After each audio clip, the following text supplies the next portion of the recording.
બાદ ફરી આપ સૌનું સ્વાગત છે।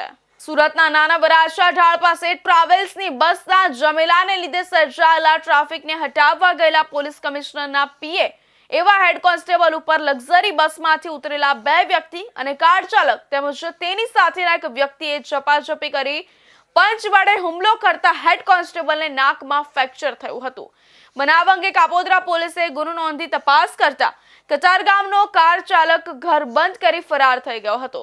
કાપોદ્રા પોલીસે કાર કબજે કરી વધુ કાર્યવાહી હાથ ધરી છે, જ્યારે આ કારની અંદર ભાજપનો ખેસ પણ મળી આવ્યો છે। મૂળ ભાવનગર જેસરના બિલા ગામના વતની અને નાના વરાછા પટેલ ફળિયાની પાછળ ગિરનાર સોસાયટી શેરી નંબર 4 ઘર નંબર 218 પહેલા માળે 35 વર્ષીય હેડ કોન્સ્ટેબલ અક્ષય કુમાર છગનભાઈ આહિર પરિવાર સાથે રહે છે। અક્ષય કુમાર પોલીસ કમિશનરના પીએ તરીકે ફરજ બજાવે છે। ગત રાત્રે નોકરી પૂરી કરી તે પોતાની કારમાં ઘરે જતા હતા, ત્યારે 10 વાગ્યાના અરસામાં નાના વરાછા ઢાળ પાસે આરોગ્ય કેન્દ્ર સામે રોડ ઉપર ટ્રાવેલ્સની બસો અને અન્ય વાહનોના કારણે ટ્રાફિક જામ થયો હોય તેમણે કારમાંથી ઉતરીને ટ્રાફિક ક્લિયર કરાવવાનું શરૂ કર્યું હતું। ત્યાં ઉભેલી જય રામદેવ ટ્રાવેલ્સની બસ અને તેની પાસે ઉભેલી કાર ટ્રાફિકમાં અડચણરૂપ હોય અને અક્ષય કુમારે તેમના ચાલકને હટાવવા કહ્યું હતું। આથી બસમાંથી 3 વ્યક્તિ જ્યારે કારમાંથી ચાલક અને તેની સાથે કે વ્યક્તિ નીચે ઉતરીને તેમની પાસે આવ્યા હતા અને પૂછ્યું હતું કે અમને ગાડી હટાવવાનું કહેવાવાળો તું કોણ છે? અક્ષય કુમારે પોતાની પોલીસ તરીકેની ઓળખ આપી આઈડી કાર્ડ બતાવ્યું હતું, ત્યારે પોલીસ જવાન અક્ષય કુમારે આઈ કાર્ડ છતાં કાર ચાલક અને તેની સાથેના વ્યક્તિએ તું પોલીસ હોય તો શું થયું, તારું કંઈ કામ નથી તેમ કહી ઝપાઝપી કરી તેમનો હાથ વાળી દીધો હતો અને કાર ચાલકે તેમનું ગળું પકડીને હાથમાં રહેલા પંચ વડે મોઢા અને નાકના ભાગે 4 થી 5 મુક્કા મારતા લોકો ભેગા થતા તેઓ ભાગી ગયા હતા।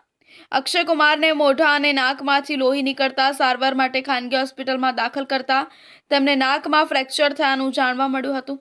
બનાવની જાણ થતાં કાપોદ્રા પોલીસ અક્ષય કુમારની ફરિયાદના આધારે કાર ચાલક અને અન્ય 3 અજાણ્યા વિરુદ્ધ ગુનો નોંધી કારના નંબરના આધારે તપાસ કરતા તે કારનો માલિક કતારગામ વિસ્તારનો હોવાનું જાણવા મળ્યું હતું।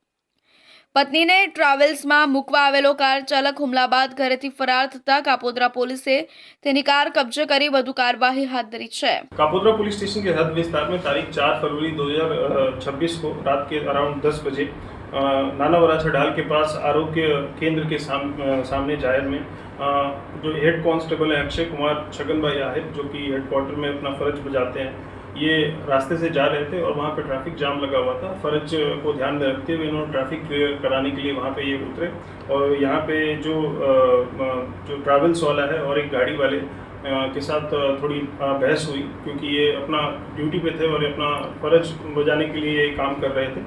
फिर भी सामने वाले ने इन पर हमला किया और हमला करके इनको गंभीर ईजा पहुँचाई।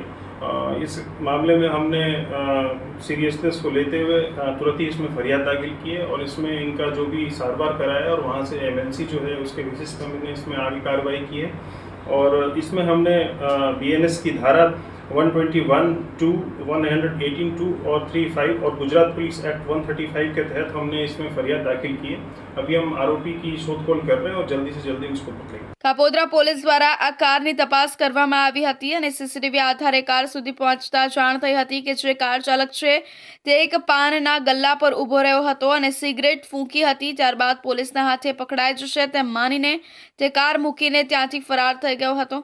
હાલ તો પોલીસ દ્વારા કારને કબજે કરવામાં આવી છે। આ કારમાંથી ભાજપનો એક ખેસ પણ મળી આવ્યો છે, જેથી કાર માલિક ભાજપનો કોઈ કાર્યકર્તા હોય તે પ્રકારની શક્યતાઓ જોવામાં આવી રહી છે।